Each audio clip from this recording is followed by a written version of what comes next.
Message from Sunnah followers. This is from Sheikh Saleh. We need to unite. Sisters, wear your hijab. Wear your beards. Be proud of your beards. Stay home, stay in your home. Stand up, unite, and stand for Allah subhanahu wa ta'ala.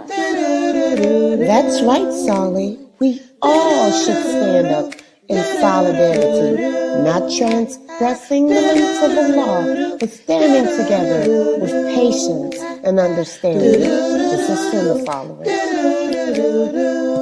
With dignity, humility, and balance.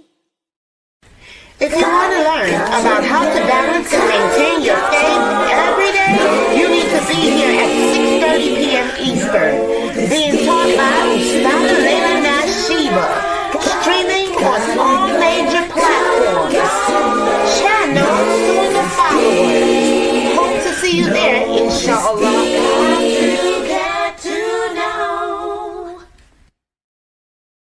Assalamu alaikum. This is Yusuf and this is Ayub. And if you are benefiting like we are from the classes and the ongoing programming, tuning into the Sunnah followers, please donate. Let this be an ongoing sadaqah jariyah on your behalf. You're helping the kids, the converts, and everyone seeking knowledge. And it's a wealth of information every day you tune in. Don't forget, you are being rewarded for your generous donations to keep this programming on air. You know, just like what you're hearing, put your dollar where the dollar's at, right here on Sunnah Followers. Don't forget, donate right here to Sunnah Followers. Assalamu alaikum rahmatullahi wa barakatuh. Assalamu alaikum, brothers and sisters. Listen, we are in dire need of donations to keep these shows running and available for you 24/7. So that means when you're in the car, it's available for you to listen to. Whether you're at work, streaming, playing a game, it's available for you to listen to. Rowing your deen and learning about the beautiful, beautiful, beautiful different topics of Islam. Listen, one of the heaviest deeds that could be placed on your scale on the Day of Judgment is sadaqah jariyah. Yes, I know, I'm trying to build deeds daily. So you can too. So listen, feel free, and please, from the bottom of your heart, donate to this wonderful cause, wonderful website and platform to continually push out shows that will benefit you and the Muslim Ummah. Yes, you can donate by going to the SunnahFollowers.net website, pressing the Donate tab. You can also scan the QR code in YouTube on the far left top of our videos that are streaming. Listen, guys, this is very important, and take this as important. We want to keep this programming available for you 24/7 so that you have access in your car, anywhere you choose to tune in to this wonderful programming. Yes, guys, it's all at your disposal. So listen, feel free to donate. Once again, remember, sadaqah jariyah, one of the heaviest deeds on your scale on the Day of Judgment.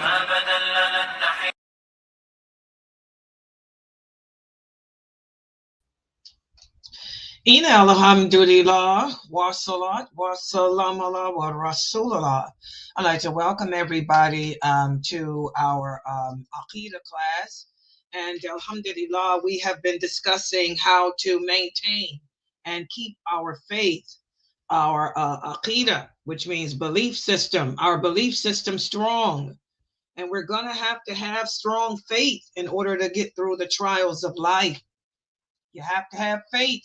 Number one, and that faith should be strong. Why? Because as our Prophet sallallahu alaihi wasallam told us in a beautiful hadith, that the Prophet, that Allah says a strong believer is more beloved by him than the weak one, because a strong believer is resilient. The strong believer can bounce back from calamities. And this is also one of the reasons why the Prophet sallallahu alaihi wasallam said in another authentic hadith that one of the reasons as to why the Christians will have the upper hand over us is because of their resilience. They bounce back from hardships. They handle their trials better than we do. We stay stuck in the past, like we spoke about yesterday. You know, things that happened to us when we were younger. We have a harder time getting over them and moving forward. We have a hard time looking at ourselves as survivors and moving forward. Where the Christians, they'll deal with it, they'll get over it, they'll say, I'm a survivor, and they'll move forward. Okay, we stay stuck in the past, you know, and also the Christians will rebuild. They're quick to bounce back and rebuild, you know, where we stay stuck on self-pity and all of that, because as Muslims, one of our downfalls is that we are too emotional. Okay, we get caught up in sympathy instead of empathy. And this is something that we all need to work on as a nation, becoming more empathetic to others, and more empathetic with ourselves. Empathy is not the same as sympathy. So today, what I'm going to do in this class, I'm going to speak about how, as we discussed yesterday, that the human soul is criminal by nature. It's the nature of the human being to be attracted to everything that's bad for him, everything that's dirty. That's our nature. But it's all about doing like we did this past month during Ramadan, which is training or taming the soul. Because this earth, this world that we live in was meant to be a testing ground to us. It's the place where we live, and Allah tests us over and over and over again to see if we truly do believe in Him. Okay? So we are constantly surrounded by external forces that play a role in weakening our faith. And those external forces, I want y'all to remember Allah. He's the creator of everything, including good and evil. Allah is also the creator of our actions. Allah is also the creator of everything, meaning the environment, everything that we see. Allah is the creator of all of that. So Allah creates the environment for us. Allah creates the circumstances. Allah creates the storyline. However, you decide its ending. You decide whether this is going to be a good ending or a bad one. Okay, so this is what we're going to speak about today, how as Muslims, our faith will weaken due to the external forces around us. And oftentimes those external forces end up being awliya or allies of Shaytan that Allah will place there on purpose, because Allah makes no mistakes. Allah will place these denizens of Shaytan around us on purpose, again, to see if we make the proper choices. So let's put the PowerPoint up on the screen. Okay. Here we go.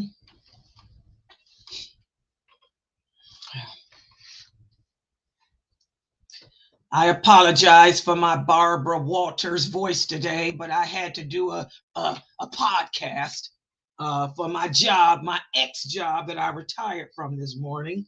And they wanted me to speak about something and for the podcast, and they called me. And of course, Laila puts on her Barbara Walters communication voice. You know, I have a degree and communications, journalism, all of that, public speaking, all of that. This is my Barbara Walters voice.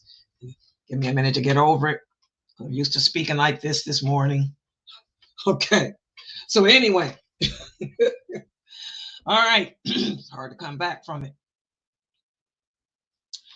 Radio is a different medium. You know, it's all about the voice on radio. So you have to be able to make your voice strong and tell the story with your voice. It's hard for me to come out of it. All right, so here we go. We're going to speak about the external forces from Shaytan, and how he and those forces impact our belief. Okay, everybody can see? Yeah. Okay, you got me on the big screen. The kids are asking me to hold up. Some of the kids here. Yes, channel SunnahFollowers. For those of you who are putting me on TV, go to YouTube. It's all one word. Type SunnahFollowers or type Laila Nasheeba, either one, and it'll pop up. And you should see the live. Just click. You got it? Okay, mashallah, little babies. Okay, you got me. Can you see me? How do I look on TV? Does it look good? Does Laila Nasheeba look okay? Is she on point? Mashallah. Okay, here we go. So I want you guys to remember Shaytan. Allah put him on this earth, okay, as a test for us, okay? Even though Shaytan is damned to the hellfire forever, Allah allowed him to live, okay, just to prove how Shaytan is not what a Shaytan thinks he is, which is Allah himself. And he is a tremendous cause of our faith weakening. And remember, he's a sworn enemy to us. Allah speaks about Shaytan in the Quran, how he sits lurking in the shadows, waiting to jump and pounce upon us. Remember, he has no desire, no goal other than to destroy our faith, because Shaytan already knows that there is no forgiveness for him. I want everyone to understand that, because one of the new shahadas asked me about this earlier. There's no redemption.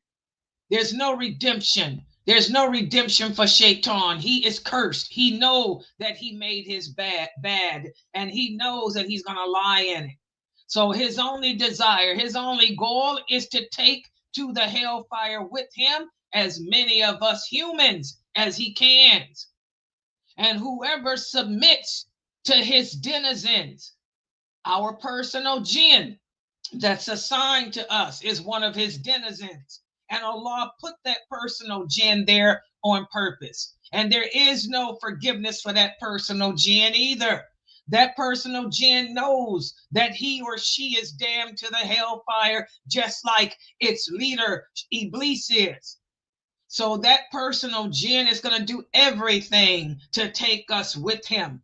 Okay? So whoever submits to that jinn's whispering and complies with the notions and the thoughts that he puts into our minds. Remember, we spoke about how Allah does not hold us accountable for our thoughts.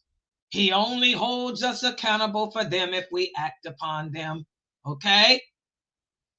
So, whoever submits to the whispers and the suggestions of that personal jinn who is a denizen of Shaytan, we're the ones that will suffer the consequences, and our faith will weaken. All right. And unfortunately, guys, there will be more people in hell than in paradise. Why? Because many of us fall to the suggestions of our personal jinn. So also Allah told us that Iblis and his allies, they're part of the unseen world. What does that mean? That means that we cannot see them. but they can see us. And so for this reason, Allah has warned us of Shaytan.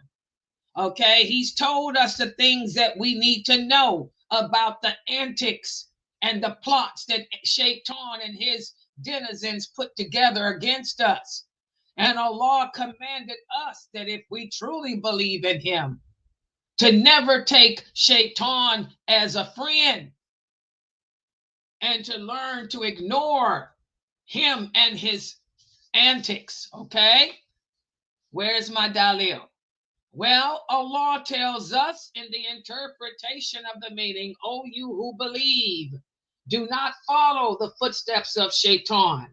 And whoever follows the footsteps of Shaitan, then verily he, Shaitan, will command you to do indecency and bad things. And this will be nothing but evil and wicked deeds. He also commands you to speak or to do that which is forbidden in Islam. So remember, guys, those bad thoughts, this is also the dalil or the evidence that the bad thoughts we get can come from our personal jinn. They can come from ourselves too, because the soul is criminal by nature. The soul wants what's bad and dirty. So those bad thoughts we get are either coming from ourselves, which is the soul, or Iblis. But Allah is telling us, don't fall for it. Don't fall for it. Don't listen to it. Don't allow yourself to be tempted. And also Allah goes on to tell us in the interpretation of the meaning, surely Shaitan is your enemy. So treat him as an enemy. He only invites his followers so that they may become the dwellers of the fire with him. There's a dalil. Shaitan doesn't want the betterment of anyone. He wants our destruction. Also, Allah says in the interpretation of the meaning, verily, Shaitan is to man an open enemy. He's not your friend. He's not your friend. Never make a deal with the devil. How many of us have heard that? Never make a deal with the devil, because the devil is a trickster. The devil is a liar. Also, Allah says in the interpretation of the meaning, Shaitan has taken hold of them, so he has made them forget the things they should remember of Allah. They are the party of Shaitan. And the party of Shaitan will be losers. This is why we don't do kava. That was one of the questions that somebody asked for my Islam Q&A show. Sister Laila, can we smoke kava? Well, I found out what kava is. Kava is a psychotropic drug. It's worse than crack. Oh yeah, kava is a drug worse than marijuana, worse than crack. It causes you it's like LSD. It makes you high. It makes the brain hallucinate. How can somebody be learning the Quran? You go to a study group with other women and everybody's smoking kava and reading the Quran. You're on LSD. These people are on a trip. Kava is a dangerous drug. It destroys the brain like LSD does. It'll cause you to hallucinate and see things that are not there. Oh, that's a drug addict. So if you guys know a bunch of Muslim women who get together and smoke kava or drink kava, some people drink it, and then they read the Quran, these are they on a trip. They're taking themselves and you too on a psychotropic trip. Oh my God, and we wonder why Allah is punishing us as a nation. We got dope head women. You brothers, be careful who y'all marry. I'm telling you, brothers, I'm looking out for you. This is a big epidemic amongst Muslim women, especially African American women. Oh, I did the research. African American women. Again, African American women, they smoking kava, they getting high, they tripping, they LSDing. You brothers, you better do good background checks on these women, because Muslim women here in America are getting high off of kava, which is nothing, it's worse than crack. Worse than crack. Y'all got that, brothers? Write it down. Tajri, Amir, Bilal, Anthony, you already married, but still write it down. You might want 2, 3, 4. Hit the dough. They getting high off of kava, K-A-V-A. Google it. Oh, it's a horrific drug. It's an intoxicant like LSD and heroin mixed together. Drug addicts. You better ask these women, y'all smoking kava? You getting high off of kava? Because that's what they doing. And we wonder why Allah got the war here.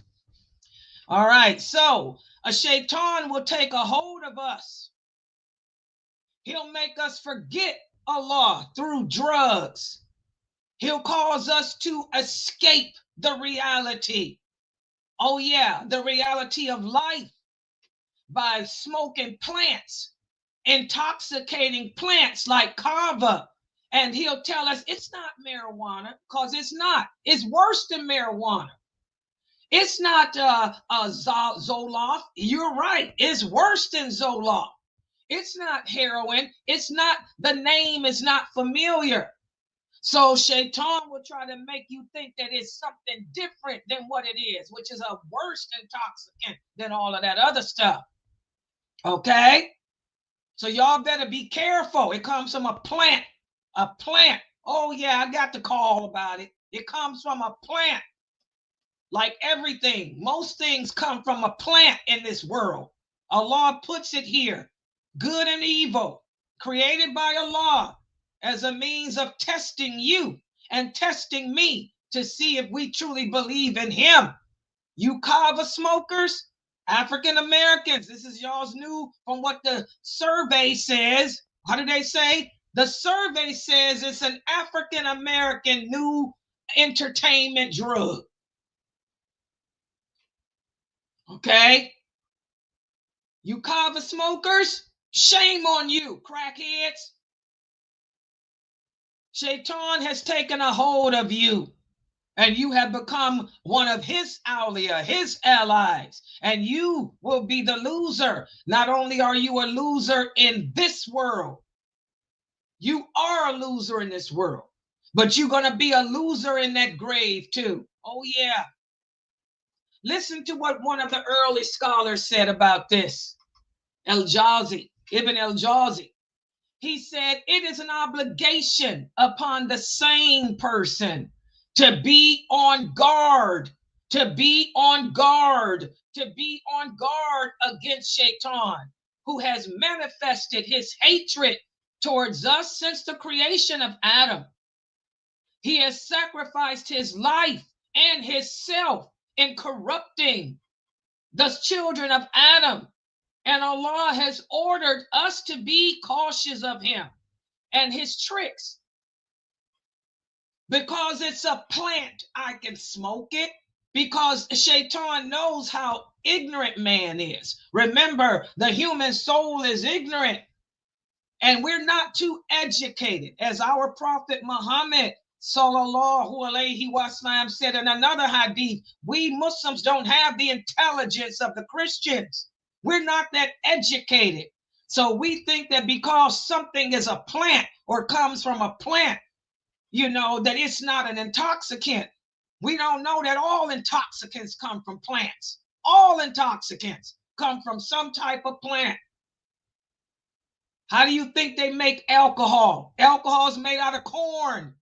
Alcohol is made out of barley. Alcohol is made out of plants, out of wheat. These are plants, but we're too uneducated to grasp that. Okay, so that's why we got these African American women now. Big epidemic in America. Imams, pay attention. Layla did the research, legal investigator. Layla got the phone calls about it. Thanks to the brother to help me. Okay, they smoking kava. Check it out. Psychotropic, psychedelic, LSD trip. You marrying crackheads. You marrying women that's crackheads. Be cautious. All right? Okay. Also, Allah himself has warned us of the promise that Shaytan made. Listen to what Shaytan said in the interpretation, the meaning, surely I will sit in wait against them. And then I will attack them from the front, from the back, from their right, from their left. And you will not find most of them as being grateful of you. You will not find, Allah, that most of them are doing their duty to you. This is true. That's why it's going to be more people in hell. More people in hell than paradise. Okay? Also, Allah says in the interpretation of the meaning, O children of Adam, do not allow Shaitan to deceive you as he did your parents, Adam and Eve. Okay? But how many of us are smoking kava? How many of us smoking marijuana? How many of us smoking cigarettes? How many of us licking toads? That's the thing where I used to live at. The young kids lick the back of a toad and get high off the juice of a frog. Can you imagine that? But they do it to get high. How many of you sniffing glue? How many of us are crackheads? Dope heads? Okay? We even got some Muslim brothers who call themselves scholars, who putting out fatwas telling you it's okay to smoke weed. It's okay to smoke kava. It's okay to get high. Y'all better wake up. Shaitan is an enemy to us. He desires to destroy our faith, destroy our belief, and he has more followers than Allah does. I want everybody to pay attention. Shaitan has more followers than Allah has followers. That's a fact. Allah says he does. Okay? So whoever does not protect himself through remembrance of Allah, that's why we don't do drugs. One of the kids asked me the other day, why come we don't do drugs? Well, because the drugs, they make us high. They defog the brain. They make us forget what we were created to do. They make us forget to pray, forget that we're supposed to protect our modesty, so we'll take our clothes off and act like Nicki Minaj. They make us forget. We read the Quran while we smoking kava or eating kava. Some people eat it, drink it. They make tea out of it. Oh yeah, I did the research. Crackhead women. Okay, you sitting there reading the Quran and twisting the words of Allah around. I'm gonna tell you, brothers, the other Daya men out there, my Arabic brothers, who I love for the sake of Allah, you know who you are. I'm telling you, when y'all do y'all khutbahs, talk about kava. This is an epidemic in the USA. We always talking about what's going on overseas. We got a problem with Muslim women and men, especially in the African American community, who getting high off of kava, looking for something to smoke other than marijuana. So they smoking kava. Y'all better talk about it. Make this religion impact everyone. Talk to everyone based on what they need to hear. We know what's going on with Gaza. We all make dua for Gaza, for the people of Gaza, but we got to take care of home. We got to take care of home. Okay, when you brothers are giving your lectures, you got to give the African Americans what they need to hear too.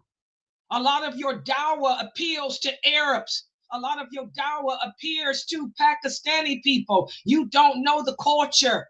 A lot of you imams need to learn the African American culture, because living in America, 1 out of every 10 Americans is Muslim, especially amongst the African American population. So you're gonna have to address these African Americans. Why do y'all think the brothers are here listening to me?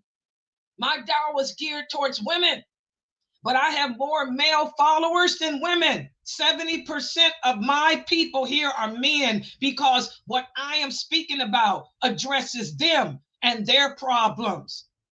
Like they're typing on the screen right now. They're saying, preach, sister, preach.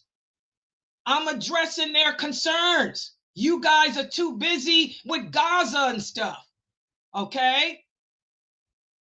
We got to address this drug problem in America amongst the Muslim population, okay? And also, as one of the people is typing here, is also Kava is also popular with the Hispanic community. You have to address the minorities here in America, because this is a problem. Our kids are smoking kava because their parents are smoking it as a substitute for marijuana, and the kids think it's okay too. Okay, so you Arabic brothers, get with the program here in America. That's why the men are listening to me, because I'm addressing the African American concerns when the rest of you are not. So Shaytan is an enemy. He knows our strengths. He knows our weaknesses. He knows that many of you come from drug backgrounds. Most of you were dope dealers. You were dope boys. You made your money selling drugs. Many of you women used to get high and party. Well, okay, no marijuana. I'm a new shahada. Oh, that's okay. You know, here's some kava. It makes me feel even better than the marijuana. Shaitan, your personal jinn, is playing on you, because he knows what background you came from. He knows what your weaknesses are, and he's playing on it. And if you do not fortify yourself by learning this religion from a person like me, thank God Allah has guided you, sisters and brothers, to me. I've never heard of kava. I've never been a dope dealer or taker. But alhamdulillah, because may Allah bless my students, because one of you brought this to my attention, I was able to research it, and I was able to speak to people who do know about it, and I'm appalled. I have to make sure my grandkids don't get a hold of none of that crap. That crap is crazy. Worse than LSD and crack put together. Subhanallah. Subhanallah. So we have to be careful, guys. Shaitan, he's gonna try to take us away from Allah. Listen to what Ibn Qayyim said. He said, beware of enabling Shaitan to establish himself in the very home of your thoughts and intentions, because he will corrupt them. He will corrupt them in a way that will make it difficult to correct them. He will cast all sorts of thoughts and harmful whispers to you that will prevent you from thinking about what may be of benefit to you. And it is you who have helped him against yourself by empowering him, giving him your heart and your thoughts. Subhanallah, guys. We have to be on guard. Shaitan never sleeps. He's always laying the path to hell for us, putting it in our face, tempting us with it, because our personal jinn knows that we're attracted to things that we shouldn't. We're attracted to feeling good. We're attracted to getting high. We're attracted to escape. Most of us are weak, so we want to escape through drugs and paraphernalia, drugs and sex and paraphernalia, which is destroying our Muslim youth today, destroying the Muslim community. Okay? And as for those who do not seek refuge from Shaitan, Shaitan will cling to us and destroy our faith. Listen to what Allah says in the interpretation of the meaning. Whoever turns away blinds himself. from the remembrance of Allah. That's why Shaitan wants you to get high. That's why those sisters in this so-called Quranic study group, that's why they meet and smoke kava. They ain't studying the Quran. They're too ignorant. If they studied the Quran, they would know that intoxicants are haram. Anything that befogs the brain is an intoxicant. But they're getting together to get high together so they can be blinded and turned away from Allah and his book and his commands, and they can die in a state of oblivion, a state of sin. And by the way, a lot of people OD off of kava. Oh yeah, just like LSD. Back in my time in the 60s, LSD overdoses. There's a lot of people that are Muslims who are admitted into the hospitals and they OD off of kava. Oh yeah, I got the facts. Kava. Okay?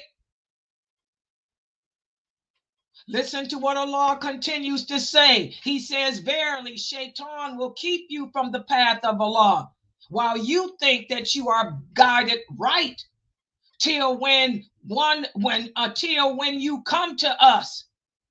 When one comes to you, he will say, would that between me and you were the distance of the east and the west. In other words, Allah is saying here, Shaitan will tempt us. And then when you die, when you laying in that grave, and Allah say, yeah, you done OD'd off a kava. You committed suicide. You disobeyed me and messed around with an intoxicant, number one. Number two, you took your own life. This is a sin of disbelief. There ain't no coming back from this. You're going to burn. You're going to rot in hell for the eternity. You're going to try to blame it on Shaitan. You're going to blame it on the Imam who told you that there's nothing wrong with smoking kava. The Imam that told you there's nothing wrong with drinking kava. There's nothing wrong with snorting it. Oh yeah, it can be snorted too. Like any plant, you can put it in your nose and get a faster high. Whatever denizen of Shaitan told you that kava was okay, you're going to be blaming him, when you can only blame yourself, because you made the conscious choice. You made the conscious decision. You made that choice to delude yourself, to get high, to turn it off, because you chose to give in to your weakness, because you didn't want to deal with life and the reality that you and I were created to worship Allah. And we were put here on planet Earth to prove to Allah that we believe in him.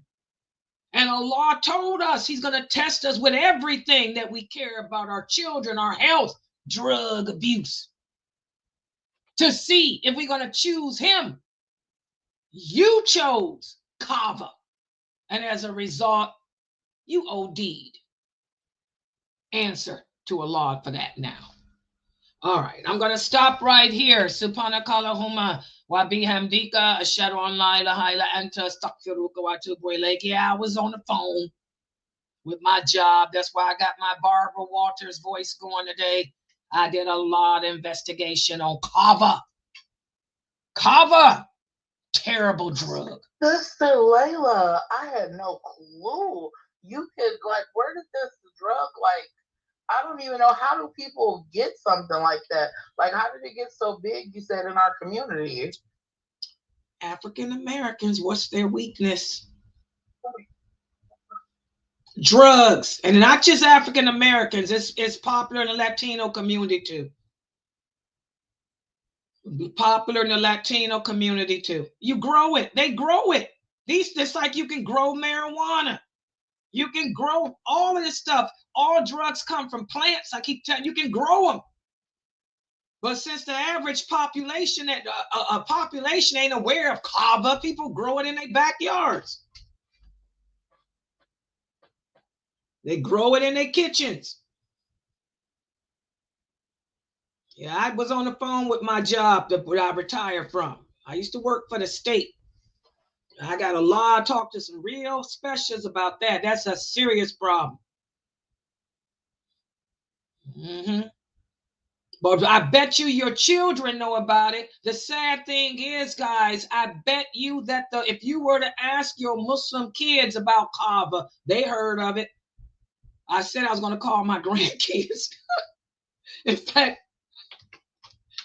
see if my grandkids heard of that. They say the children do it. It's another recreational drug to replace marijuana. Yeah, they said it relaxed them. Yeah, it makes them relax, and they say it helps with anxiety and all of that. Oh yeah, I talked to That's how they're pushing it. Like it helps with anxiety, yes. and they even have it on the internet. Like it's like a health food. It's becoming like my ex-job told me. It's becoming like marijuana. Just like you can buy marijuana, you can get medical marijuana. Kava's the same, but kava is more dangerous. And a lot of the Muslim women, who are taking it are women who claim they got anxiety. What Muslim woman doesn't have anxiety because her man hurt her, 2, 3, 4 wives hit the door and ain't seeing me. More Muslim women. It helps with my anxiety. You can buy it as teas and everything else. It's just as common. My ex-job told me, like marijuana. They say, but Sister Laila, your people take it more than anybody. I said, what people? Muslims. African-American Muslims and Latino. The Latinos committed. I said I was going to ask my grandkids about it. Let me call them. They'll probably know. Y'all know what kava is? Yeah, Ma. You can get it at the store. Yeah, Ma. They pass it out at school. You can mix it up in tea. Drink it like a tea. Well, there are bars, too. Because when I looked it up, I saw that in big cities, there are bars. Mm-hmm. Yeah. See, that's what happens. And as Muslim women and men, guys, I know like me, I was born and raised Muslim. I don't come from no drug background. I don't know nothing about no drugs, no alcohol. Never did none of that crap. But we have to be educated. We have to educate ourselves about the world that we live in because our children are growing up in this society. Your kids know about, like I didn't know about edibles. Y'all remember that?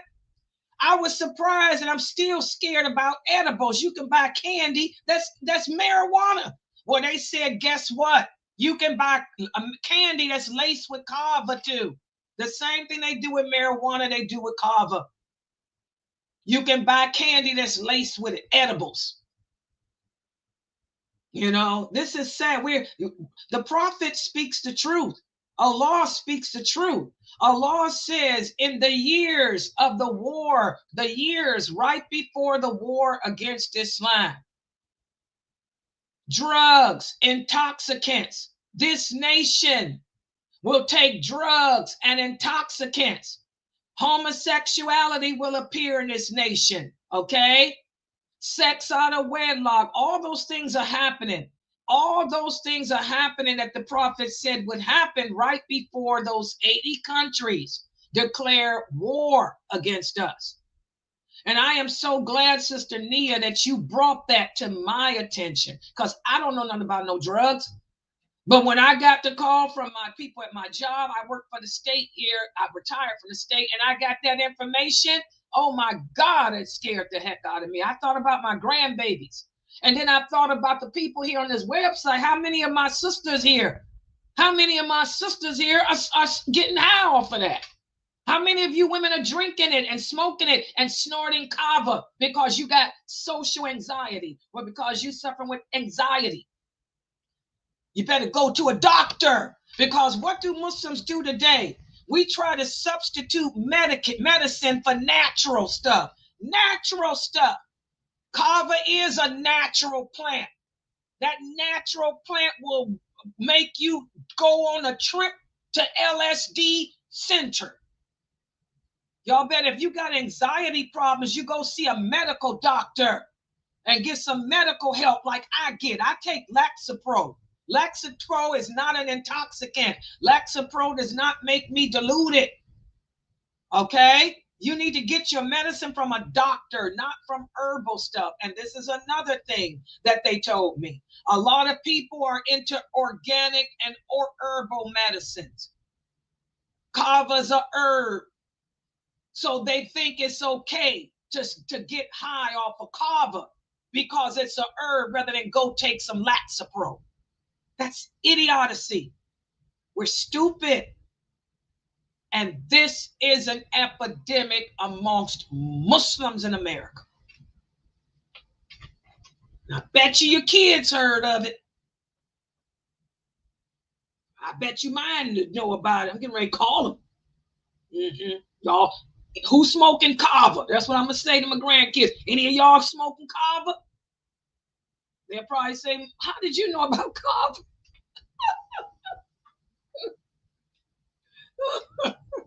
One of them will probably say, yeah, I did it 10 years ago when I was a kid. You late, Ma. Kava's been around for a long time. That's what my grandkids tell me. You late, Ma. That stuff's been around for a long time. I tried it once when I was 2, 3 years old. Yeah, my grandkids think I'm crazy. Yeah. All right, guys, I want everyone to stick around because we got another, just like drugs is a problem within the African American community, especially, and the Hispanic community. Well, guess what? Another problem within all the communities is racism. And we have Brother Mohammed Ziedeh, who's going to be joining in a few minutes. They're going to be speaking about, they're here. They're here. Oh, I hope that, you know what? Has Brother Muhammad, is he still here? Is he here? Walaikum salam. Have you heard of this drug, Kava? Kava? Oh, Kava? Yeah, it's a tea. There you go. You know, there you go. Y'all can ask him about it. They getting high like crazy. See? Brother Muhammad's a police officer. He knows that stuff. No. It's not, there's so many things out there right now that we have to be careful with. Kava, kratom, there's so many different things that people get addicted to. And some of the stuff is actually legal. So that's what my job told me when I called them about it. I used to work for the state of Ohio. They said, and believe it or not, Layla, just like marijuana is legal to get in some places, Kava too. Yeah, it's very legal now. So have you had cases of people, have you seen Muslims coming in with that crap? Not Muslims, more or less people that get caught up in the drug scene when they have to take drug tests. Or the drug tests don't drug test for that. They only drug test for marijuana, for flakka, maybe some heroin. So it's hard to keep up with the newest trends when it comes to drug screens. Very, very hard to keep up with it because there's so many different things. There's synthetic marijuana that we can't test for. There's different types of drugs out there that it's just crazy out there. So these when they get locked up or when they get on probation and they take drug tests, they come to something else that the drug tests don't test for, that they can use, that they can achieve the same highs or lows or whatever they want, whatever they're looking for. Now this sister here just typed. She said, Sister Laila, I was one. I am one. She said I drink it as a tea like him, and it makes me so relaxed. Yeah. She said it makes me feel so good. I don't take medicine for the anxiety. She said, but I thought it was legal because I can buy it, that I thought it was not haram Islamically. See, this is what's getting them. Because if they can buy, they think it's lawful Islamically. And unfortunately, just like any drug that's legal, Tylenol you can get addicted to, Percocets, Vicodins, all that stuff is prescriptions and legal, and people get addicted to it. Even the cough syrups, the kids that do the cough syrups, you can buy Robitussin over the counter and just chug it down. But that's a whole different story for a whole different. We'll talk about that in another class. Yeah, I'm gonna turn this over to you guys.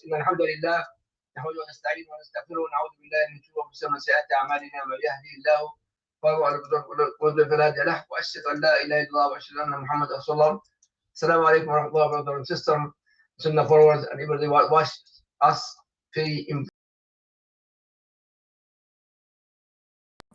And I called Brother Muhammad. I just came, actually, I was in Nevada from Sin City.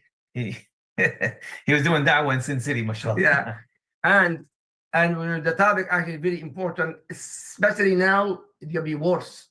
Worse. A lot. It's After September 11, we're facing this problem, and not only that, 2 people try to kill me with the machine guns. Try to kill me after September 11, and I supposed to give a lecture in the church, and they threatened me, if you enter the church, we're gonna kill you and kill you. But still, I went to the church. Yeah. My point, brother and sister, when this important topic. But one before we start, again, an ayah from Allah Azza wa Jal. Allah, Surah Al-Imran, يقول الله عز وجل كنتم خير أمة أخرجت للناس. You are a Muslim, the best nation that Allah Azza wa Jal has raised. The best nation, us as a Muslim. That's why Shaytan, the war about Islam since Prophet Muhammad sallallahu alaihi wasallam, and since he become a prophet, 4 years exactly, the fitna about Islam, the war about Islam, and now especially is more war and more problems. But another hadith before Brother Muhammad is speaking, inshallah, was this very important topic, and when he told me, I prepare myself also to speak, inshallah. Prophet Muhammad sallallahu alaihi wasallam, أشد الناس ابتلاء الأنبياء. The most people are hardship and calamity at the Prophet. ثم الأمثل فالأمثل, and less people and less and less. The end of the hadith جميعا على قدر دينك تبتلى. According to your deen, have hardship and calamity. I have my strong Iman. I believe in Allah. I follow the Sunnah of Rasulullah sallallahu alaihi wasallam. Listen to Sunnah followers. Our Iman clean and strong. And that is our life. Yeah. The closer you are, the harder it gets. Now, Brother Muhammad, inshallah, going to add some more ayat and hadith, and we're going to share with this. And it's very important, and not plus number 2 is very important. Whoever listen to us in SunnahFollowers right now, you have to share this talk, very important talk. Why? This is the era we are right now, Trump era. There's going to be more problems with the Muslim. As far as you are a Muslim, you are in trouble in this country. Not in this country. Well, and all over the world. All over the world becomes hard to go anywhere.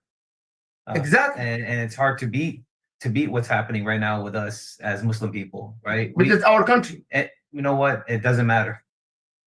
It doesn't matter, because what I've noticed is and this is kind of just my own, take on what's happening and what's going on in the world and how the gears are shifting. And what I've noticed is the more people that have been converting to Islam, yes, right, the more people have been looking at what's happening, what's watching. They're watching, they're seeing, they're researching, they're looking, they're watching the da'wah channels on YouTube, and people are coming to Islam. So the more people that come to Islam, the more fear from the other side becomes. Oh. And so if you know history is always bound to repeat itself, right? You say, we talk about what happened on 9/11 and how they hated us during that time, and they hated anybody who looked like us or anybody who might have been part of that or who might look like Muslim, or doesn't matter what color. It doesn't matter. The ignorance takes over, right? The hate takes over on certain people. And my biggest issue that I've been seeing during Ramadan and before, and even now after, is that the racism that we have in the world, around the world, it's prevalent within our own neighborhoods, within our own communities, right? And so I always think to myself, okay, we already have enough people hating us on the outside. Why do we have to hate each other on the inside? Right? When I see that, when I say with love, I always say we're Muslims. I don't care where you're from. When we talk about this a lot on the other episodes, we talked about racism a little bit here and there. But it's so weird how right now, when we see what's happening overseas, we're Muslims, and we're all, we're Muslims. But then when it comes down to the masjids, or when it comes down to the Islamic schools, or when it comes down to anything else, it's he's a black Muslim, or he's a Pakistani Muslim, or he's a Palestinian. No, he's a Muslim. She's a Muslim. Our slogan is a Muslim. So I don't, I always kind of try to remind people that this racism that we're involved with and within our own community, it's a learned behavior. We've learned that, right? We've learned that from our parents, from our grandparents, from the TV screens, because we watch TV just like everybody else watches TV. But brother here, I wrote something very important. And after September 11, Mhm. and now become increased actually. Number one, a lot of people lost their jobs. So September 11th was a different type of racism. It was built on fear. No, since September. Yeah, 11. since September 11th. That was built on fear. Yes. Right? People were afraid of us. Yes. Right? Not just, not the upper people, the rich people, the regular everyday Joe people were afraid. Now we have a different type of racism where the people on top, the people who are in charge of everything, they're seeing all these people converting to Islam and they're starting to get worried. Well, yes. I mean, the more Muslims you have in your country, the less alcohol is going to be sold, the less haram is going to be out there. They're afraid, they're scared. So they're trying to instill that fear. They're trying to push that agenda of racism on people to already, push even harder so people can be more afraid of Muslims. And if you're afraid of Muslims and you're a convert or you're a revert, you don't want to be a Muslim anymore. Some people left Islam because you're scared. The names. Yeah, because you're scared. Yes. And so we have that on the outside. People hate us. People don't like us. People, and I'm not talking about regular everyday people. The people on top don't like what we are, what we represent. And again, we go back to we're not built for this world, right? We're always. I love this. We're always trying to, make our Aqeedah better, right? Yeah. And so we forget that our main goal for us as Muslims is that we're supposed to support each other, help each other, and make sure that we each go to the dunya, like that we want to go to the Aqeedah. We want to have a good afterlife. And so how do you do that? Or how do you prepare for the next life? Yes. Actually, that mission is very, very strong. It's very, very strong. And they know that. See, that's the thing that people don't realize. And I talk to the kids all the time. Like, our parents messed up, your parents messed up, the older generation messed up. They fell for that trap of racism. Right? They fell for that. And we have to break that cycle within our own community. I don't care where you're from. I don't care if you're black, white, tan, Chinese. And one of the things that I've really learned during Ramadan, not just for myself, but the people I was bringing into these masjids, the people I was bringing to the iftar dinners, the police officers, the deputies, these guys that have never been involved. Oh, yes. And never really went to a masjid or never really went and surrounded themselves by Muslims. They were saying things to me like, hey, man, there's a Chinese guy right there. Why is there a Chinese guy praying like you guys pray? Why is there a black guy praying with you guys? Why is there, and they were asking these questions. And they didn't realize, they didn't know. They thought like Muslims were just Arabs. Arab. and I said, no, that's the least amount of Muslims. Minority, yes. We're the minority. Minority, yes. They just posted on TV that we're the majority. Yeah. But that's not true. And so it became a conversation that these people wanted to have, but they never had a way of opening up to somebody because they're always afraid to talk. And that's one of the things that I'm trying to explain to the kids is all it takes is just a regular conversation. Yes. Right? You have to sit down with somebody. You talk to them. You break all the stigmas that they heard. And it was amazing that the questions that you got was like, well, if I wanted to be a Jewish person, I couldn't, right? Well, you have to ask that, to a rabbi. You can't ask me that question because I don't know too much, but ask a rabbi what it takes to be a Jew. Will they accept you? I don't know. But as Muslims, we're not allowed to be racist against somebody. It doesn't matter if you're black. It doesn't matter if you're white. It doesn't matter if you're Chinese. And the guy said to me, the one deputy guy was like, bro, you guys are just all praying together like you guys know each other. Yes. Yes. And I said, what's funny is when we're praying, we know we're not praying to each other. We're praying to God. Yes. Right. And we all want to have that conversation. Line up. And we have a leader. And he asked that question. The other one was like, the last place we went to, there was another guy leading the prayer. How do you pick who reads the prayers? Who's the one who leads? Who's the priest? And and it was these questions that these people always wanted to ask. Yes. But never had a chance to ask anybody. Yeah, we had more serious problem for them. And so it goes back to that because a lot of times they say like we were always afraid. We're always afraid because on TV it shows that you guys are always angry or you guys don't like this country. We don't like. And so that's like where you break that cycle of racism. Let me explain to you guys what Muslims are all about.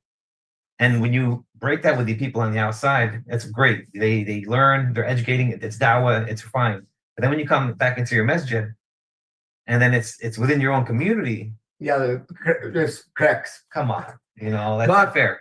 Something very important, brother, and this for Sunnah followers, social media here. A lot of problem now for Muslims in education, schools, schools, brother and sister. The serious problem here we are facing since September 11 become more, and now, especially now, more worse and more worse. So we this question for Muhammad, because he go many schools, Muslim schools and non-Muslim schools. But how really for our kids in the school, how to protect yourself from their identity as a Muslim?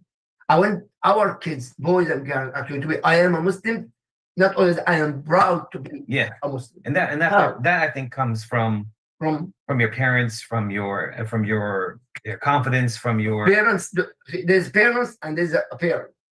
A man, but sometimes this is to take care of the kids. No husband, divorce or the widow or something like that. Man or woman, doesn't matter. You still have to be understanding that we are the best of the people. And Allah mentioned it. Yeah, Allah mentioned that. Allah mentioned that. It's in the Quran, and you have to understand that if the world is against us, there's a reason for that, right? And understand the reasons behind the way, why, and what they're doing, and why they're doing what they're doing. More people are converting like crazy. Like after what happened in Gaza, after what happens going on in Palestine, that people are researching, people are reading, people are understanding, and these people are converting. How come the people who are reverts, who are coming to Islam, are more proud to be Muslims than the Muslims that are born Muslims? And so you have to ask yourself, okay, I was born a Muslim. I'm afraid now. Let me hide my identity. Let me be scared. Let me just kind of settle down. No. You're a Muslim. Be proud of it.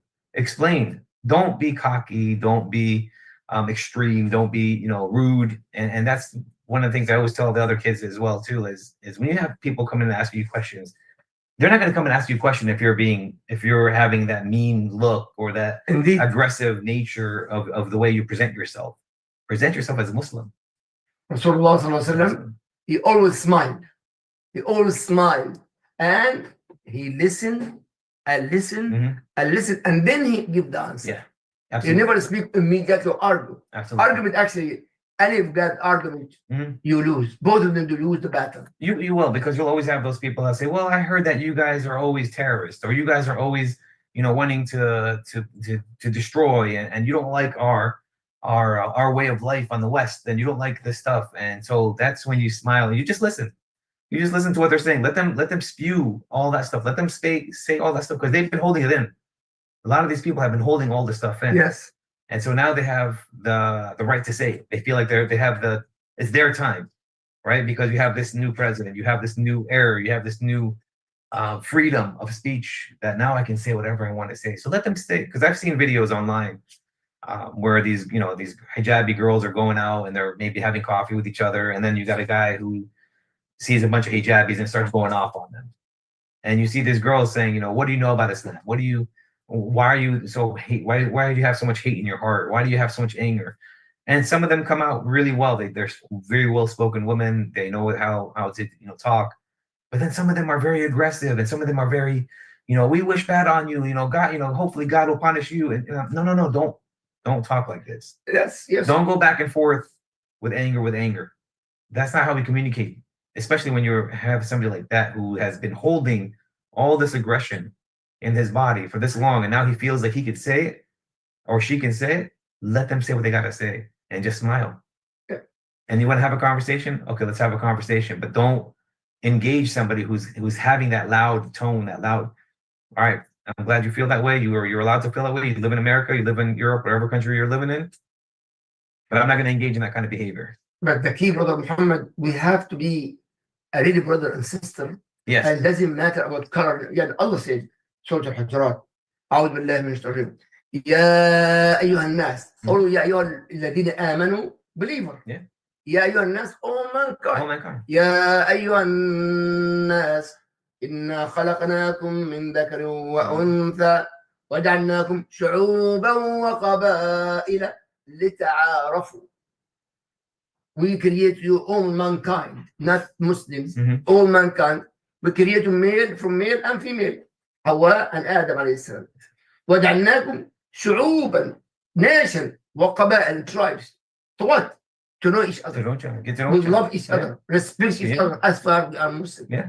And he said, in the best people have a taqwa. Inna akram, there is taqwa, fear of Allah, he is the best one.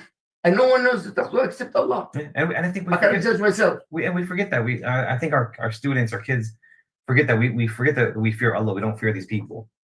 Right? We don't fear these people. Whatever happened in colleges, whatever's happened in the schools, whatever, all the stuff that's happening, it's happening for a reason. Right? And we always say there's always something good that comes out of something bad. So we all kind of understand that if I wasn't meant to be here, then maybe I'm supposed to be somewhere else. Maybe Allah's pushing me somewhere else to do something else, or maybe Allah wants me to fight and get my story out there. But the key for our kids, for our whoever go to schools and university, don't be afraid. Number one, as you say, the parents, mom or dad. Sometimes you have separation between husband and wife, but whoever in charge is very, very important to put the seeds of Islam and fear of Allah in the heart of the kids. Not Allah subhanahu wa ta'ala said, وَجَادِلْهُمْ بِالَّتِي هِيَ أَحْسَنُ. With the mothers, understand the mentality of the kids. Plus Ali رضي الله عنه قال خاطبوا الناس على قدر عقولهم. People according to their mentality. Yeah, absolutely. That child talk to a child. Yeah, come to his living. A teenager come to his living. You are صح, the parents, yes, you have a respect, but hard for our kids to have a respect actually or listen to the parents. But the thing is this: when you're in a college or you're in a school and you're in university, you're not the only Muslim there. Yes, and this is when so that even him only. Yeah, and so when you have a community that of Muslims, and if you're following the deen the right way, you throw all that racism out the window. You're a Muslim. We have to protect each other. We have to help each other. We have to stand with each other. We have to help each other. And if you're one of those Muslims that has that confidence in yourself and has confidence in being a Muslim, then and you see the people around you, the Muslims around you who are scared, who are afraid, who are nervous, who listen to the way these kids talk, listen to the way what's in their tone, the sadness or the fear, and you're that one Muslim who's a strong Muslim, who has strong in his faith, who has fear of Allah. Use that. Yes. Use that confidence to kind of flood the other people with it. Right? Share that. Yeah. Very important, brother and sister here, in SunnahFollowers especially. It's very, very important for your kids to be in Tuesday class with Brother Muhammad to get this kind of advices. By the way, Brother Muhammad, you go to church or synagogue or this area, there's money with that. We do this free. We try to make our community strong nation. Because we are strong, we will never be defeated. You have to. And that's what they're afraid of. Yes, and that's what and people don't realize this, and Muslims don't realize this. And I wish I could speak to all the Muslims in the world and explain to them we have what they fear: unity, right? And we don't care about the colors. We don't care about where you're from. We don't care about Lebanon, and we're from Lebanon. We're from this. We're from Iraq. That doesn't matter. We're Muslims. We're one people. We're supposed to be together. We're supposed to help each other out. And I think we forget that along the way, where we let this dunya, this world, kind of change our ideas of we're Muslims, we are, but do we really believe that we're Muslims? Are we really proud to be who we are? Proud is the key. And you can say it, you can act like it, but are you really feeling it? And the key, feel it and act at the same time. Yes, you have to be. And I notice a lot of times I'm genuine. Right? It's hard to find people who are very genuine and really caring and really want to help the community. Very hard, unless you pay them, right? People want to get paid for what they do, and it's hard to find anybody like that. But whether you born here, I born in Gaza, in Palestine. Some people actually, when we born, we come to America, become like an American citizen. Of course, you forget. But you have completely different mentality. Also, our kids born here and our kids coming from different countries, especially after Syria, a lot of people come here. Yeah, of course. This is also, we want to encourage our not only even the parents. We need advice for all the parents to encourage your kids. Do not be afraid. Yeah. Be a Muslim. So when you talk about people who are coming from other countries, and not just Muslims, I'm talking about Hispanic people, Haitians, whatever, anybody who comes from overseas and comes to these westernized, Western countries, whether it's here or Canada or Europe, we're always told to assimilate, right? Just act like everybody else. Just be like everybody else. That's what we're kind of told, growing up. And just don't talk Arabic, or don't talk, your language. Don't, change your accent. Don't talk a certain way. Talk like them, because you don't want to like be different. You want to be like everybody else. Well, we're not like everybody else. No. And that's one of the things I kind of stress on the parents a lot, is we're not like everybody else. We're not like them, and they're not like us. They don't understand that. When you talk to somebody or the kids and say, well, they're all eating pepperoni pizza, so I'm going to eat pepperoni pizza like them. Well, we don't eat pork. There's a reason why we don't eat pork. Let me, yes, it says in the Quran, but let me explain to you why we don't eat pork. And let me talk to you about the science behind it. Why? Well, just because Allah said no, what does that mean? Why? Well, Allah knows better than everybody else, because Allah created us. But science shows us that when you eat pork, this is what happens. Diseases, right? not diseases. Yeah, there's so many. Yeah. And then you hear the kids in college. Well, they're all going to the bar and they're all going to drink. So I just want to be like them. That's what my parents taught me. My parents taught me to be like them. Well, no, we're not them. And well, why can't we drink? Well, just because Allah says yes, Allah says don't drink, but Allah says also there's a reason for it. Allah knows why He said yes. And again, I explain to the kids, if Allah starts trying to put everything in the Quran of the reasons why He's saying don't do this and don't do that, you'd have a book that's huge, and nobody's going to want to read that book. And that's why we have all these other books out here that explain these things. So I explain to the kids, what's the first question that you get asked when you go to a doctor? Do you drink or smoke? So why are the doctors asking you that question? Why don't you drink? Well, do you drink or smoke? Because they know if you drink alcohol, there's a certain reason why they got to check certain parts of your body. So you explain to the kids, this is a reason why Allah subhanahu wa ta'ala tells us. Subhanallah. And science is catching up to the Quran. You're right. Every time you go to the doctor, the third number question, you smoke, you drink. Yeah. I just. Yeah. So you tell these kids in a, with the younger kids, you explain about, you talk like you said, on their level, right? And when you go to college, it's all about drinking, partying, and doing this thing.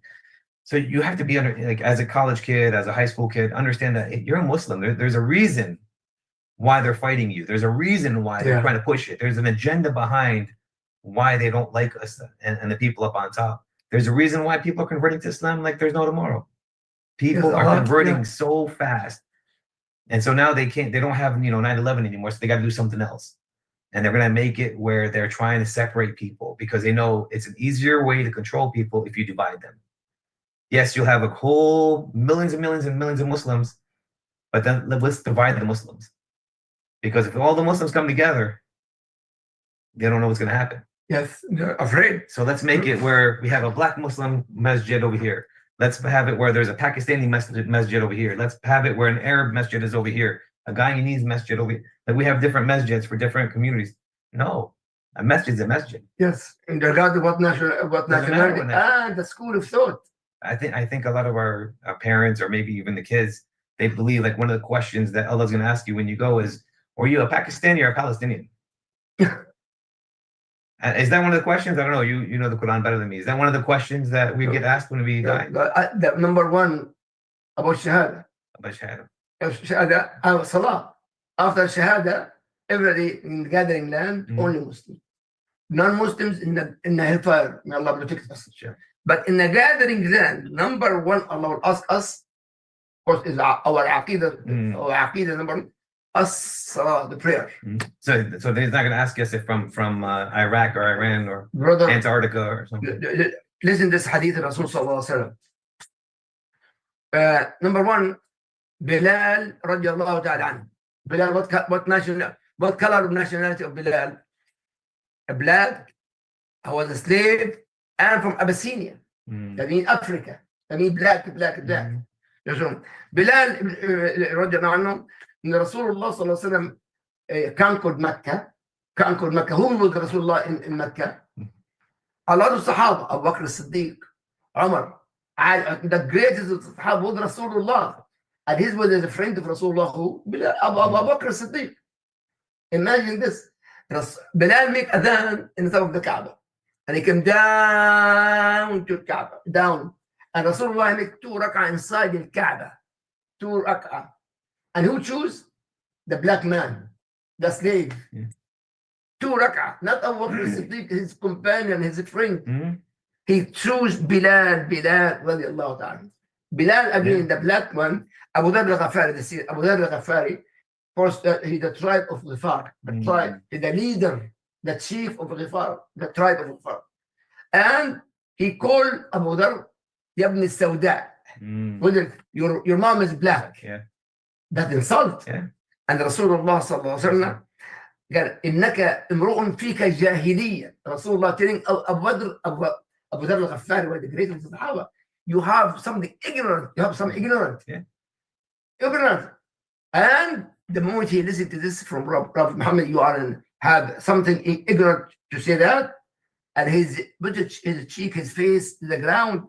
I told the black Bilal, Ya Bilal, what you choose on the top of my face. That the adab of the Sahaba. Yeah. The minority, they love each other. Regardless of what color and nationality. Doesn't matter. It doesn't Yes. matter. And that should have been the end of racism right there. Yes. But we still have it. I understand the key. Alhamdulillah, we are a group here. Alhamdulillah. In my Facebook and social media here. Brother, think about how to love and respect and honor each other. We are Muslims. Allah choose. Allah, again, the first ayah mentioned Surah Al-Imran. كنتم خير أمة أخرجت للناس. The best nation that Allah has subhanahu created, us. Us respect this kind of love, my dear brothers and sisters. And also, Rasulullah, the first and last Hajj, he gathered 120,000 in Arafat. But he said, Ya ayyuhan nas. That means that for everyone, all people, Inna rabbakum wahid, your Lord is one.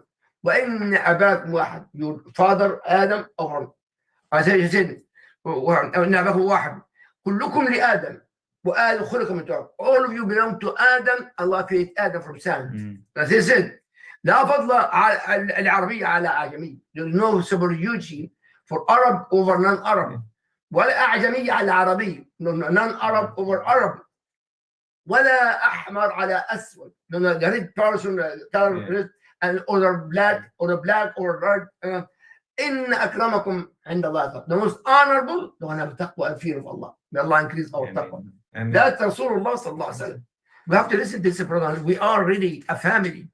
Now, especially, we need to be united. Absolutely. We need to really love each other. Especially with what's going on right now. With what's going on right now, we need to yes. help each other out. We need to back each other up. We need to support each other. We need to be one with each other. Now, I put in front of here the question for everyone. كيف نواجه العنصرية? How to face the discrimination? And you're born here. Different. I'm American and you're American. But you're American, born here. I'm American, I become American. Yeah. But how to facing that discrimination, colors, nationality, Islam, non-Muslims, and so on? It's a very hard question to answer because everybody has a different personality, right? I mean, every person has a different personality. Okay. You can't. There's no one size fits all on how to address the situation, how to feel about a situation. What I really wanted to kind of express and with these guys and with everybody on here. I hope we have some imams and some sheikhs and some people that, religious leaders, maybe some board members from some of the masjids on this online to kind of explain that, like, when we have the non-Muslims coming to the masjids and we're all like, yeah, come on, salam, let's, we're super nice, we're super, good, we're super question, let's sit down, let's answer some questions. But then when our own brothers and sisters come into the masjid, or they come into the schools, or they come in and we're like, oh, you're from, and so when you have the inter racism inside your own community, this is where I think we need to kind of work on more. The outside racism, it's going to happen no matter what. We can't stop that. We can't stop people from hating you. You're always going to have somebody who watches certain things on YouTube. But us as a Muslim, we have to kind of keep close to each other, right? If you look at the other communities, I don't want to name names or say other, I'm hoping everybody understands what I'm talking about. When we look at the other communities and how close they are to each other, how they stay with each other, how they help each other. One's a millionaire, 30 more become a millionaire because they help each other rise up. Whereas for us, where it says help each other, we look at each other like, oh, you drive a 2008 piece of junk car, get away from me. Like we don't have that love that our Islam is supposed to, it has been teaching us. And so, the racism on the outside, smile with people, keep that positive attitude. Don't yell at somebody when they're yelling back at you. But when you're in the masjid and you're expecting to be one with with everybody, when you're coming into a masjid and then you feel that animosity, you feel that you don't fit in, right? Because I don't know a few, but I know I've walked into masjids before, and you get that feeling, right? That like, oh, this is not, I don't feel right in this masjid. There's something going on in this masjid. You don't know what it is. You just can't pinpoint what the issue is. But we all have that feeling when you walk into a masjid and you get that look, or you get a couple of stares from board members or from certain elders or from certain people, and you don't want that. That's not what Islam is all about. It's Islam is a religion of all people, and we embrace the people that are coming in when we do faith-based dinners, or we have these there's open houses, and we're so welcoming to everybody else on the outside. But when we have our own people who need help, we have all these college students who are afraid, and we look at them like, man, you're on your own. Sorry, Habibi, you can't help you. No. Yes, that's not the way. Me, as an imam, I was facing this a lot. But Allah, give me attention, brother and sister. Allah يقول سورة نون وإنك لعلى خلق عظيم. Oh Muhammad, you are the great manners and etiquettes. Mm-hmm. The key of da'wah, the key of facing this kind of problem, to have morality. Yeah. Atab, ikhlaq, morals is very important. The morality and adab and be polite is very, very important. That Prophet Muhammad, Allah said, you are the most have manners and etiquette. Mm-hmm. When he come to the people, Rasulullah, he never scream. And I think people don't except khutbah al-Jum'ah. By the way, we get angry if the imam become khutbah. Yeah. Or somebody about Aqeedah, Tawheed, he get angry that not scream. Mm-hmm. But khutbah al-Jum'ah, yes. I do that. Yeah. And some people complain. I don't care about the one complain. But still, to make da'wah in a nice etiquette way, the way Prophet Muhammad. Well, when you're doing your lectures and you raise your voice up, it keeps me awake. So keep going. Yeah, when you have that monotone voice as an imam, it puts people to sleep. There's a question again. We're concentrate. كيف نواجه العنصرية? How to face the discrimination? Mm-hmm. Number one, the good morality, akhlaq, adab, manners and etiquettes, how to speak to the people, how to make da'wah, not to scream. No.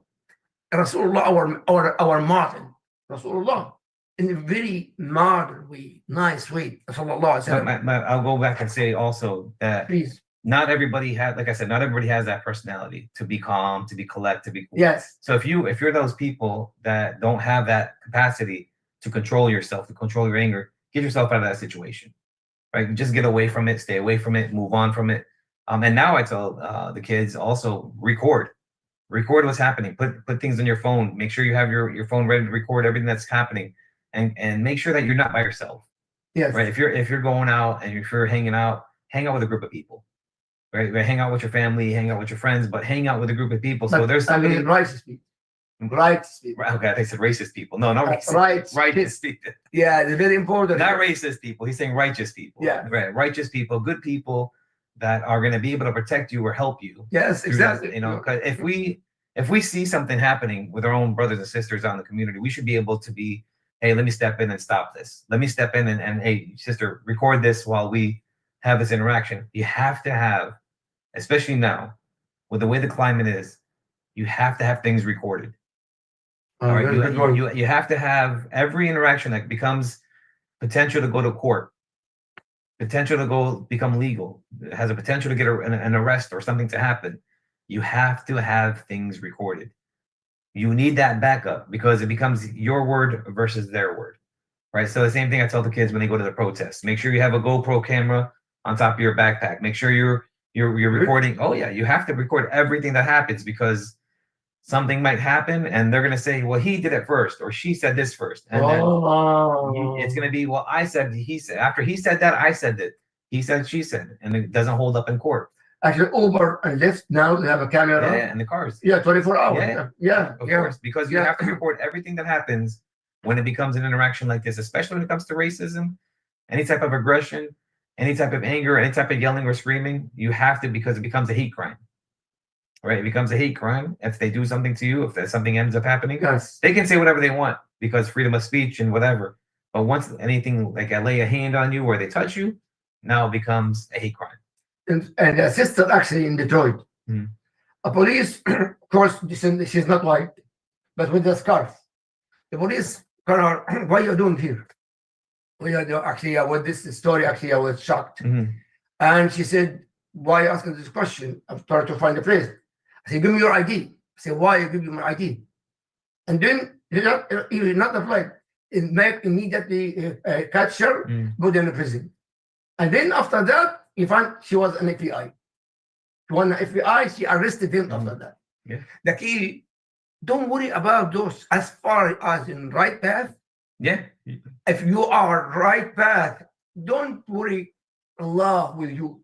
May Allah be with all of us, my dear brothers and sisters. Also, Allah يقول ادعو إلى ربك ادعو إلى سبيل ربك بالحكمة والموعظة الحسنة. Allah ادعو بالدعوة بالحكمة with wisdom and with good manners and etiquette. That's the da'wah, great da'wah. Very important when you're the masjid, actually, Brother Muhammad here. Sometimes go to the masjid with colors, this, everyone, different nationality. No, we're supposed to be a family. Yeah.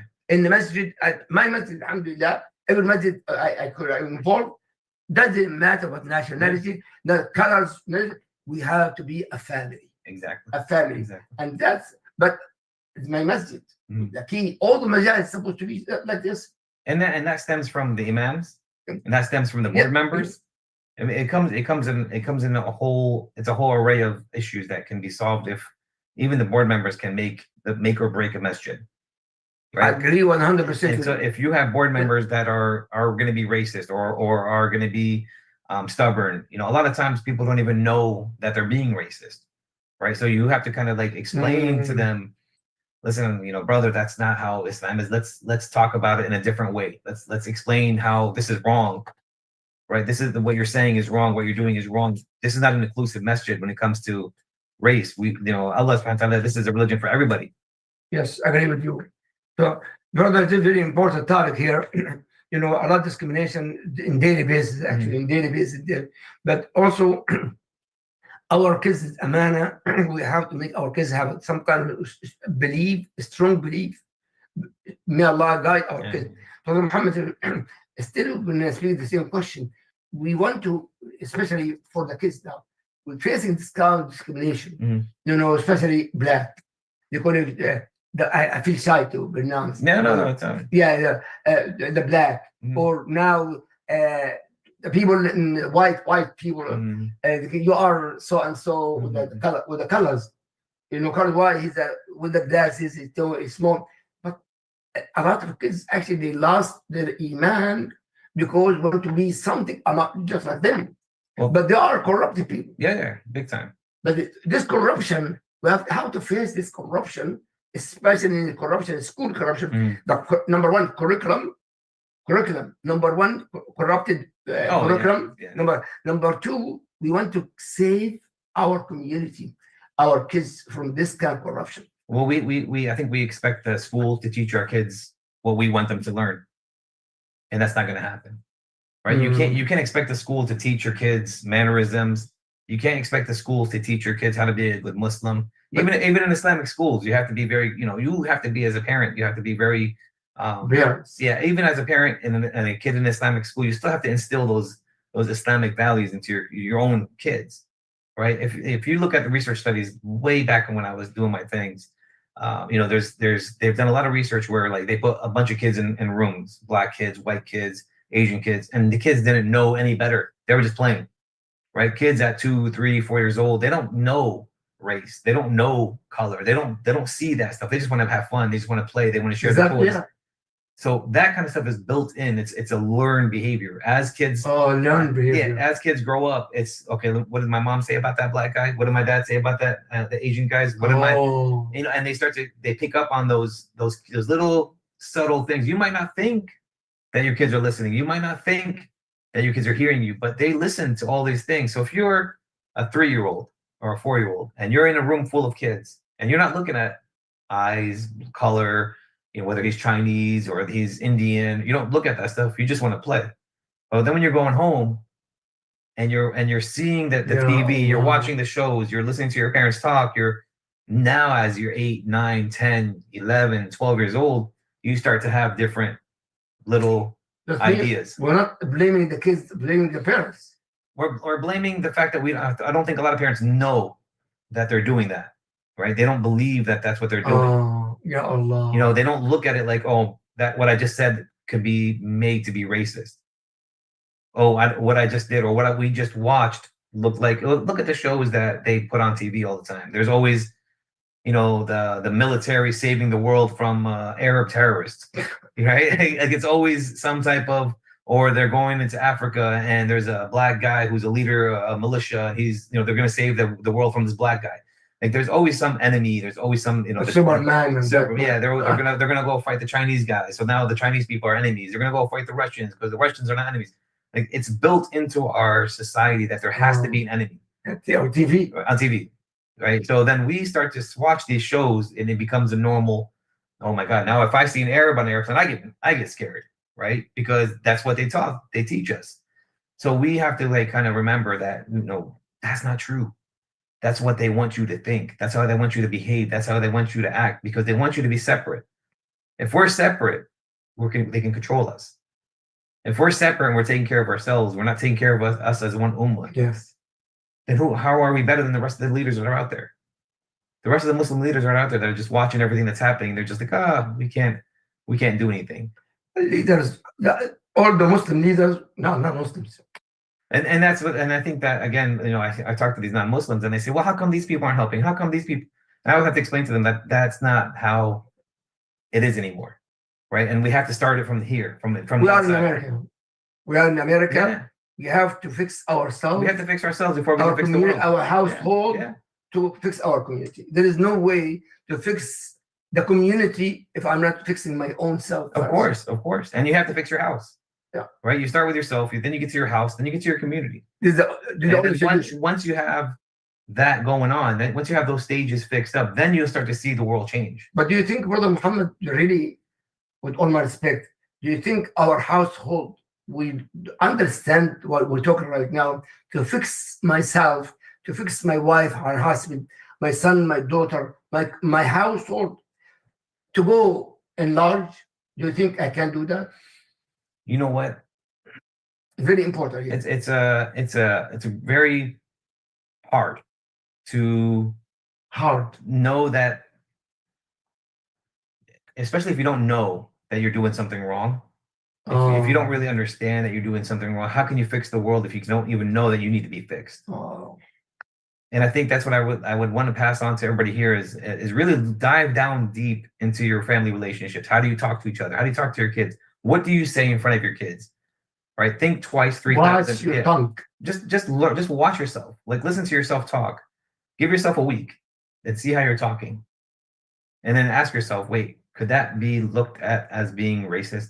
Can that be looked at as demeaning or as haram, or what I just said? And then we have to kind of really do a little self-examination of how we're talking to each other and talking in our homes.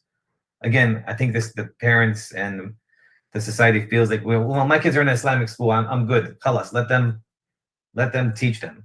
No, that's not going to happen, because even the teachers sometimes have racism inside of them that they don't even know about, because they grew up in the same generation that maybe I grew up in, where you stay away from that guy, you stay away from this person, you stay away from that. These people smell like this, and these people are very cheap with their money. These people are like this. No.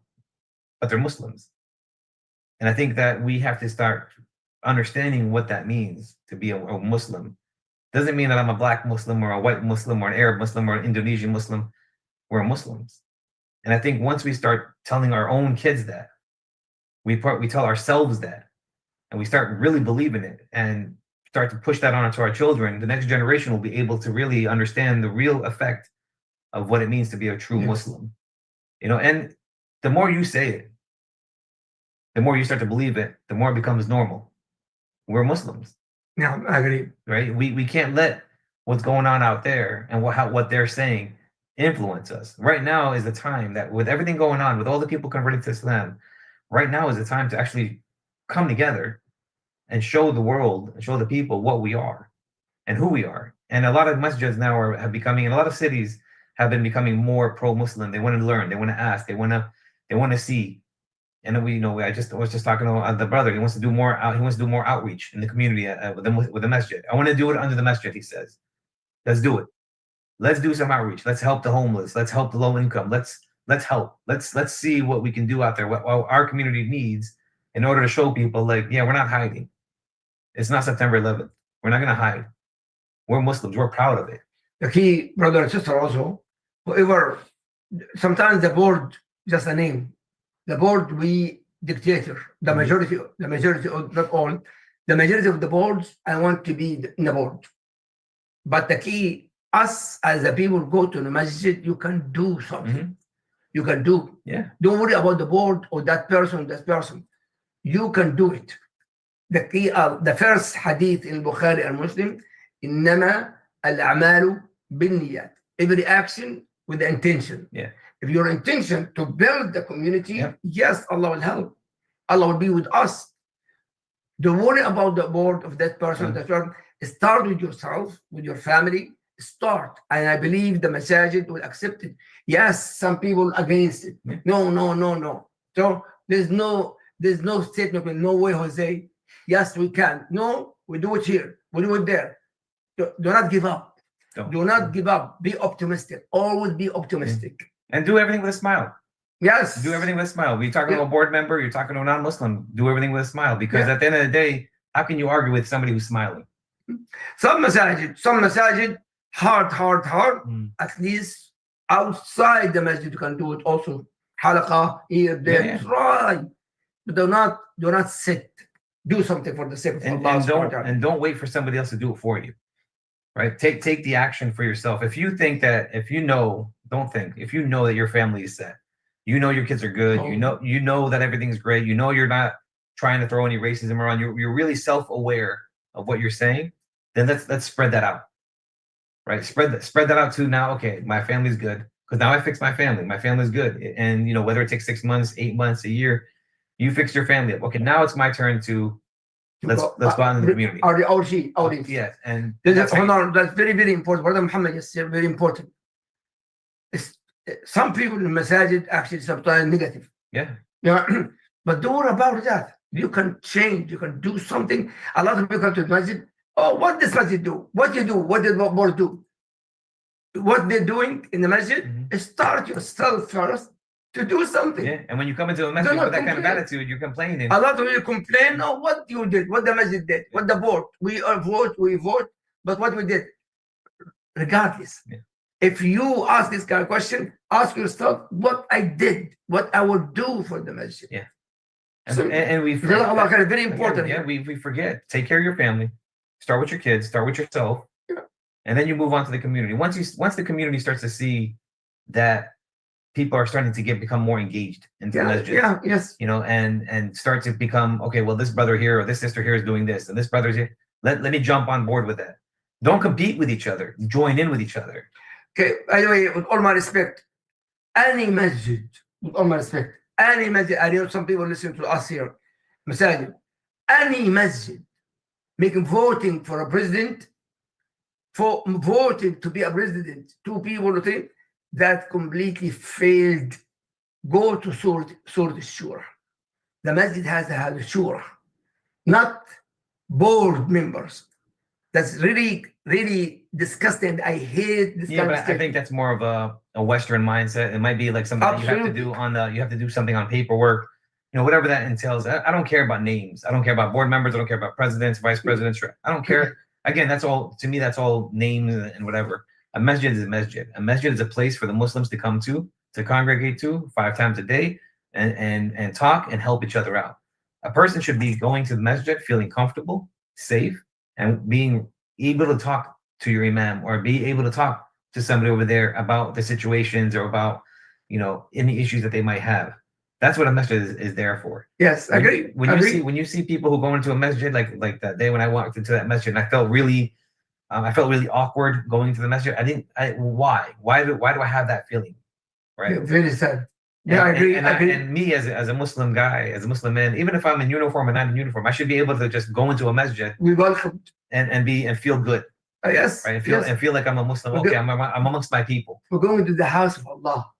The house of Allah subhanahu wa ta'ala, regardless. Yeah. But they make it feel like, you're going into a masjid for a Pakistani masjid. What are you doing here? Why are you here? This is a Pakistani masjid. Yes. Or you go into the other one. Well, this is an African American masjid. What are you doing here, bro? Your masjid is over there. No. This is not the way you need to talk to each other. Agree. We're one people. We're one Muslim. This is not your masjid. This is Allah's masjid. This is the house of Allah. Yes, supposed to be. Prepare yourself. We have around 7 minutes left. Prepare yourself, inshallah, for a question. You have a question. Brother Muhammad, before we finish, inshallah, we need some advice here. Mm-hmm. So I need that advice. My wife had advice. For our community had advice. Really how to be united. How to be one family. Mm-hmm. How really to fix our community, our masjid, regardless the board. And talking about individual. Mm-hmm. How, Brother Muhammad? Again, it goes back to who you are, right? What kind of person you are, right? Okay. What kind of personality do you have? What kind of issues do you have going on within your own self? Right? I have to judge myself. Fix yourself up, right? Ask yourself these questions. Like, are you happy? No, I'm not happy. What's going to make you happy? What needs do you need fulfilled? I like that. What needs do you need to be fulfilled in order for you to be able?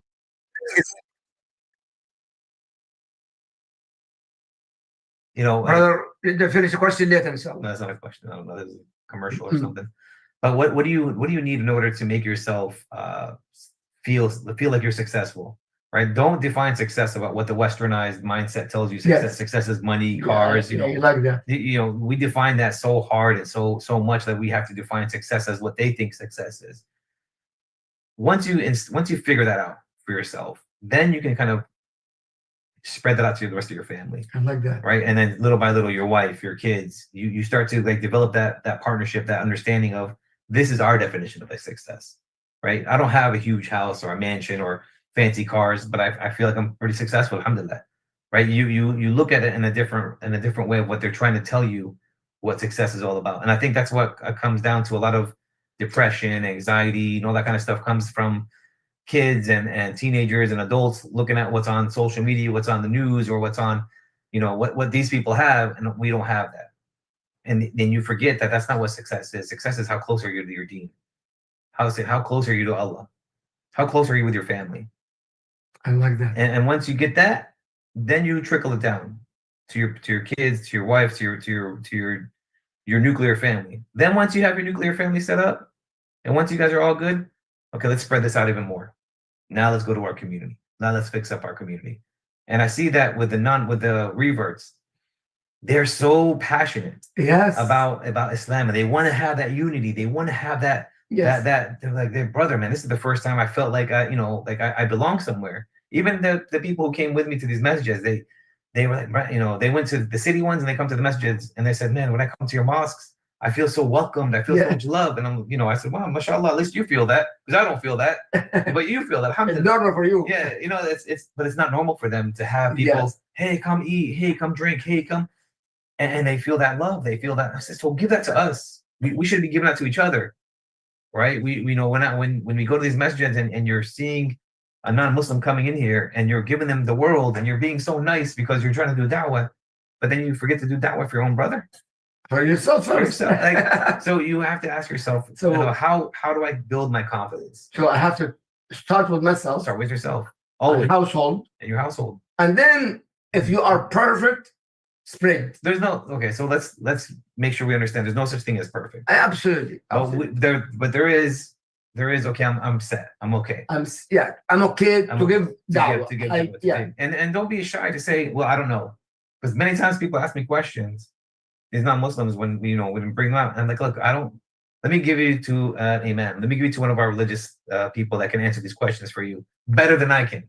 Because I'm not a scholar. I'm not a religious leader. I tell them, come talk to this person.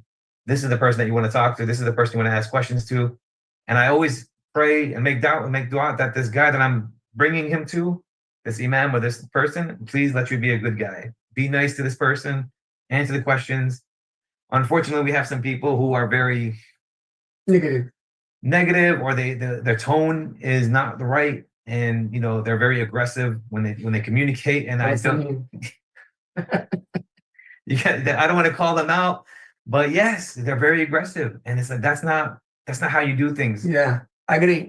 Please. But we can change. We can. Yes, we can. So, any question, Sunnah followers, Sister Laila, if you are there? Norma, you're not there. I think she's there. I think that's one thing about humans is we're very adaptable creatures. Yeah, we can always change when we want to change. We can, yes. But we're not going to change if we don't know we need to change. Yes. Then I have to start. But you have to ask yourself, what do I need to change? Yeah. What's wrong with me? Oh, right. I like that. Is there something that I'm doing that's wrong that I don't know that I'm doing is wrong? May Allah guide us. May Allah guide us to right path here. May Allah subhanahu wa ta'ala make our hearts strong to His deen, Ya Rab. All right, inshallah.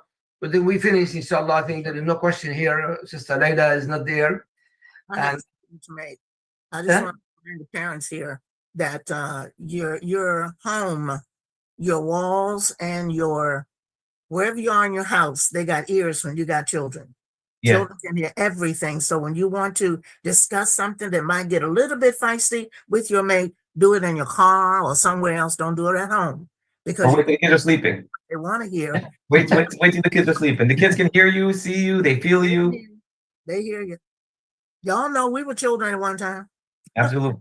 Yes. There are no questions here on Zoom.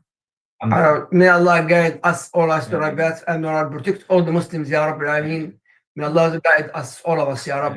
May Allah gather all of us with Prophet Muhammad sallallahu alaihi wasallam in Firdaus. Ameen, ameen, ameen. سبحانك اللهم وبحمدك أشهد أن لا إله إلا أنت أستغفرك وأتوب إليك والسلام عليكم ورحمة الله وبركاته. Sunnah followers and social media and everyone, inshallah. Assalamu alaikum.